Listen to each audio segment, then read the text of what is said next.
It's time now for the latest in local news. In the news, the GBI in town Thursday, Kentucky investigation made an arrest of local Jesup firefighter Michael Baker. He's been charged with several counts of rape and aggravated sodomy. Currently in the Wayne County Jail, and GBI expected to have a press release later today. We'll have more of that information for you on Monday's newscast. Once again, they state it's an ongoing investigation, but the warrant secured on Thursday. The arrest made Thursday. Michael Baker, just a firefighter from Jesup, again arrested by the GBI, charged with rape. A couple updates on a couple other criminal cases in Wayne County. This past Tuesday, public defender Jonathan Lockwood argued for a bond reduction in the case of State of Georgia versus Courtney Sellers, who's charged with first-degree arson and insurance fraud, along with other charges, including aggravated assault and several cruelty to children charges. She's charged in the house fire that destroyed her family's home in Scriven, Georgia. Hearing occurred in magistrate court, and Judge Browning agreed to lower the bond to $150,000. According to Sheriff Chuck Mosley in jail records, at last report she remains in the Wayne County Jail. We'll continue to follow that story as it develops. Another story we're following, defendant John Yonkowski has been in jail since his arrest back on June 22nd. He has had 2 bond hearings and bond denied by both Judge Roger Lane and Judge Bert Guy. His attorney Adrian Browning has requested a preliminary hearing, and that has been scheduled for Monday, August 21st in courtroom C. Yonkowski faces charge of distribution of a controlled substance, criminal attempt to commit rape, and sexual battery. He has yet to be indicted. In fact, if he's indicted, there would be no preliminary hearing scheduled. Once again, the preliminary hearing is scheduled for Monday, August 21st. WIFO fan will be in court that day. We'll continue to follow the story as it develops. Again, an update on several of the criminal cases here in Wayne County. We'll be back with more news after this word from our sponsor, the commercial messages, so please stay tuned. In other news, we have more from Tuesday's school board meeting as the Board of Education is proposing to raise taxes and has gotten the attention of county and city officials. Are looking to hopefully pass another SPLOST in March as voters will decide that issue. School system's eSPLOST has already passed, and they're looking to build an ROTC center and ag center with the revenue generated with the eSPLOST money. County wants to build a community center and provide courthouse security and an equestrian center.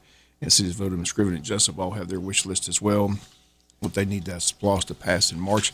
Talking with government officials who attended Tuesday's Board of Education meeting, feeling is that the efforts will take a hit if the school system raises taxes.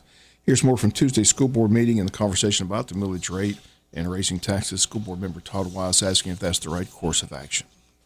Make a change, even if we reduced our millage at the exact same rate, ours would be different as far as across the board because it doesn't affect everyone like the county's does. So basically, the people who pay taxes are the one who's going to get their taxes increased. Well, not necessarily people that pay. I mean, what I mean by that is let me give you an example. Let's say we had 10 people in the county. 5 of those people were 65, and that was their personal residence, and the other 5 people were not 65, so they didn't exempt for that exemption. Everybody is paying property taxes. Just the 5 people that are over that age and have received that exemption are not being taxed the millage rate for the school system. They are only being taxed for their county portion.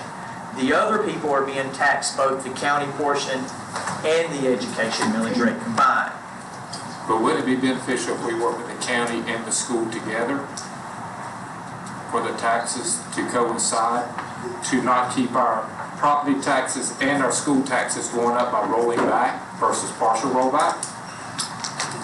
I would say that I don't know if I would use the word beneficial to stay with the county because, we have certain things that, in certain avenues of revenue that, we can use to fund things, and we have other avenues, other revenue tracks that are very restricted in what we can spend money on. So I don't know if I would use the word beneficial, but I would say that the educational portion of the millage is actually separate from the county portion. Correct. As an example, and I'm going to quote the wrong year, so I do apologize. 5 years ago, 6 years ago, the county had to increase their millage rate because of a situation that occurred. 5 meals. That had nothing to do with the Board of Education. Our millage rate was what our millage rate was, and we did what we needed to do. We had no effect on their decision. And vice versa, when we make a decision, it has no effect on them. Our millage rate is what goes through the tax commissioner and drives what our revenue is, and vice versa, whatever their millage rate generates their revenue, that goes to them.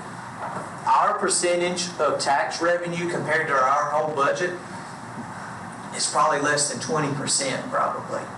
The tax revenue to their budget is probably 60 or 70, I would imagine.